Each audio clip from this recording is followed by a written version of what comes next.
Hello everyone, steno with Arihant पर आपका स्वागत है। यह डिक्टेशन मेवाड़ सीरीज से होगी जिसकी गति 85 शब्द प्रति मिनट रहती है। यदि आप इसका पीडीएफ प्राप्त करना चाहते हैं तो आप हमारे टेलीग्राम ग्रुप को ज्वाइन कर सकते हैं जिसका लिंक डिस्क्रिप्शन में दिया गया है। यह डिक्टेशन एसएससी और अदर एग्जाम में आपके लिए हेल्पफुल रहेगी। चलिए तो डिक्टेशन प्रारंभ करते हैं। डिक्टेशन 5 सेकंड बाद। महोदय, जब मैं प्रशिक्षण प्राप्त कर रहा था तब मुझसे प्रशिक्षण के दौरान कहा गया कि किसी एक विषय पर अपनी टिप्पणी प्रकट कीजिए, तो मैंने अपना तर्क देने के लिए गेट वार्ता को चुन लिया था।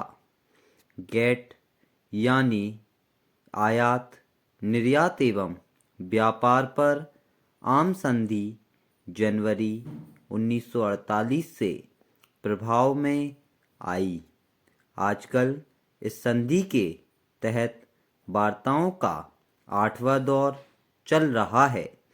यह दौर 1986 से शुरू हुआ और 1990 में समाप्त हो जाना चाहिए था, किंतु यूरोपीय समुदाय और संयुक्त राज्य अमेरिका के बीच मतभेद पैदा हो जाने की वजह से कोई निष्कर्ष नहीं निकल पाया। तब गेट के महानिदेशक श्री डंकल ने समझौते हेतु एक प्रस्ताव तैयार किया। यही वह डंकल प्रस्ताव है जिसका डंका आजकल दुनिया में बज रहा है। डंकल प्रस्ताव की एक और अनूठी बात यह है कि आज तक विकासशील देशों को अपने अंदरूनी बाजार की सुरक्षा की जो छूट थी उसे समाप्त करने का प्रस्ताव इसमें रखा गया है। तीसरी अभूतपूर्व बात यह है कि पहली बार संपदा संबंधी अधिकार को इसमें स्थान मिला है। खेती में इन तीनों के मिले जुले असर गंभीर और दूरगामी हो सकते हैं। खेती हमारी अर्थव्यवस्था का एक महत्वपूर्ण क्षेत्र रहा है। हमारे देश के अधिकतर लोग खेती द्वारा रोजगार पाते रहे हैं। हमारे सकल राष्ट्रीय उत्पादन का एक बड़ा हिस्सा खेती से प्राप्त होता रहा है। गरीब देश होने के नाते भारत की अधिकतर आबादी अपनी आमदनी का बड़ा भाग अपने भोजन पर खर्च करती है। इसके अलावा हमारे कई उद्योग भी खेती से प्राप्त कच्चे माल पर निर्भर हैं। खेती मात्र आर्थिक गतिविधियां न होकर हमारे लिए एक सांस्कृतिक परंपरा हो गई है। यदि देखा जाए तो डंकल प्रस्ताव मूलतः उत्तर में स्थित विकसित देश का हित साधक है। दरअसल यह प्रस्ताव बहुराष्ट्रीय कंपनियों से सरोकार व्यक्त करता है। यद्यपि अतिरिक्त उत्पादन ठिकाने लगाने की चिंता इसके मूल में है, इसके विपरीत दक्षिण के देश की मूल चिंता उत्पादन बढ़ाने, वितरण में समानता लाने, खाद्यान्न सुरक्षा हासिल करना है। डंकल प्रस्ताव पर गंभीरतापूर्वक विचार करने का मतलब सिर्फ सीधे खेती से संबंधित है। इसका अर्थ यह नहीं लगाया जा सकता कि अन्य हिस्सों का असर खेती पर नहीं पड़ेगा। वर्तमान दौर में खेती गेट वार्ता का केंद्रीय बिंदु बनी हुई है, जिसकी सफलता यूरोपीय और अमेरिका के बीच समझौते पर निर्भर करती है।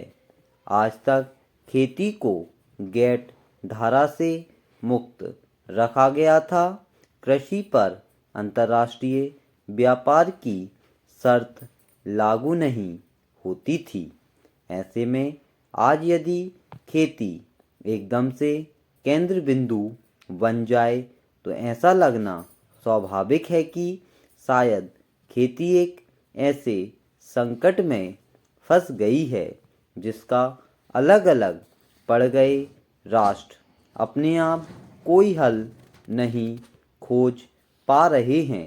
इस बाबत एक विश्वव्यापी प्रयास की ज़रूरत है और वाकई हम अगर खेती का नज़ारा देखें तब पता लगेगा कि ऐसी कई समस्याएं हैं जिन पर दुनिया भर की सरकारों द्वारा ध्यान दिए जाने की आज ज़रूरत है। आदरणीय अध्यक्ष महोदय, जब एकाधिकार खरीदी या राष्ट्रीयकरण की बात सामने आती है तो हमारे विरोधी भाइयों को यह शंका पैदा होने लगती है कि मंत्री जी पूंजीवादियों के प्रभाव में आने लग गए हैं और वे कहते हैं कि राष्ट्रीयकरण इसीलिए किया जा रहा है कि आप पूंजीपतियों की सेवा करना चाहते हैं और उनसे मिले हुए हैं, जबकि असलियत तो यह है कि 50 बसों का राष्ट्रीयकरण किया जाता है तो निश्चित रूप से वह 50 आदमी जो बसों के मालिक हैं हमारे खिलाफ खड़े हो जाते हैं और वे विरोधियों की शरण ले लेते हैं, तो फिर उनसे मिलने का प्रश्न उपस्थित नहीं होता कि हम उनसे मिले हुए हैं। हम मिले हुए हैं कि विरोधी उनसे मिले हुए हैं।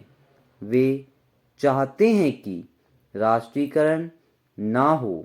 यही बात वन संपदा के ठेकेदारों पर लागू होती है। वनों के कतिपय ठेकेदार हमारी वन संपदा का अनुचित दोहन न कर सकें, उन्हें होने वाला लाभ सभी लोगों का लाभ बने। इसी उद्देश्य को लेकर हमने वनों का राष्ट्रीयकरण किया है। अकाल से उत्पन्न अभाव और मूल्य वृद्धि की स्थिति को नियंत्रित करने के उद्देश्य से ही हमको अनाज का एकाधिकार खरीदी का निर्णय लेना पड़ा, ताकि जमाखोर, मुनाफाखोर और कालाबाजारी करने वाले लोग गरीब आदमी का शोषण न कर सकें। इन्हीं सामाजिक बुराइयों को दूर करने के लिए राष्ट्रीयकरण और एकाधिकार खरीदी करने की आवश्यकता होती है। अब इसके लिए उनकी ओर से बहुत से उदाहरण दिए जा रहे हैं और अब वे कहने लगे हैं कि गेहूं का राष्ट्रीयकरण न हुआ तो इतनी मूल्य वृद्धि न हुई होती। आदरणीय अध्यक्ष जी, आप विगत वर्षों के गेहूं उत्पादन के आंकड़े देखें। अगर उनका गहन अध्ययन किया जाए तब हमें स्वीकार करना पड़ेगा कि यदि गेहूं, दाल चावल का राष्ट्रीयकरण ना किया गया होता तो यहाँ भी 4 रुपए किलो गेहूं का मूल्य होता। आप मूल्य वृद्धि की बड़े जोर शोर से चर्चा कर रहे हैं कि मूल्य वृद्धि अत्यधिक हो रही है, महंगाई बढ़ रही है। मैं भी इसको स्वीकार करता हूं कि आज मूल्य वृद्धि इतनी ज़्यादा हो रही है जिससे जनता सहन नहीं कर पा रही है। स्टॉप। यदि आपको वीडियो पसंद आती है तो वीडियो लाइक करें, चैनल को सब्सक्राइब करें और ज़्यादा से ज़्यादा लोगों में शेयर करें एंड फीडबैक ज़रूर दें। Thank you.